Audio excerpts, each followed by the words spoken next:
पौराणिक कथा के अनुसार देवी पार्वती शिव जी से विवाह करना चाहती थीं, लेकिन तपस्या में लीन शिव का ध्यान उनकी ओर नहीं गया। पार्वती की इन कोशिशों को देखकर प्रेम के देवता कामदेव आगे आए और उन्होंने शिव पर पुष्प बाण चला दिया, जिसके कारण शिव की तपस्या भंग हो गई। तपस्या भंग होने की वजह से शिव नाराज हो गए और उन्होंने अपनी तीसरी आंख खोल दी और उनके क्रोध की अग्नि में कामदेव भस्म हो गए। इसके बाद शिव जी ने पार्वती की ओर देखा। हिमवान की पुत्री पार्वती की आराधना सफल हुई और शिव ने उन्हें अपनी पत्नी के रूप में स्वीकार कर लिया, लेकिन कामदेव के भस्म होने के बाद उनकी पत्नी रति को असमय ही वैधव्य सहना पड़ा।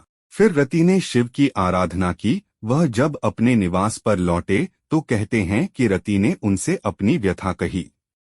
वहीं पार्वती के पिछले जन्म की बातें याद कर भगवान शिव ने जाना कि कामदेव निर्दोष हैं। पिछले जन्म में दक्ष प्रसंग में उन्हें अपमानित होना पड़ा था।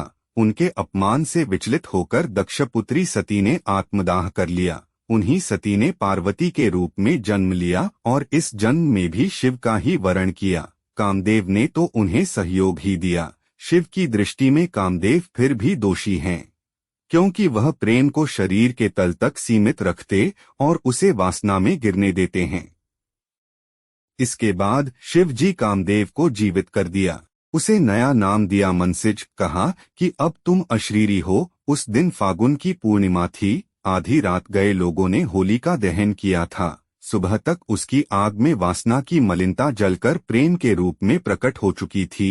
कामदेव अशरीरी भाव से नए सृजन के लिए प्रेरणा जगाते हुए विजय का उत्सव मनाने लगे। ये दिन होली का दिन होता है। चैनल को लाइक, शेयर, सब्सक्राइब करें।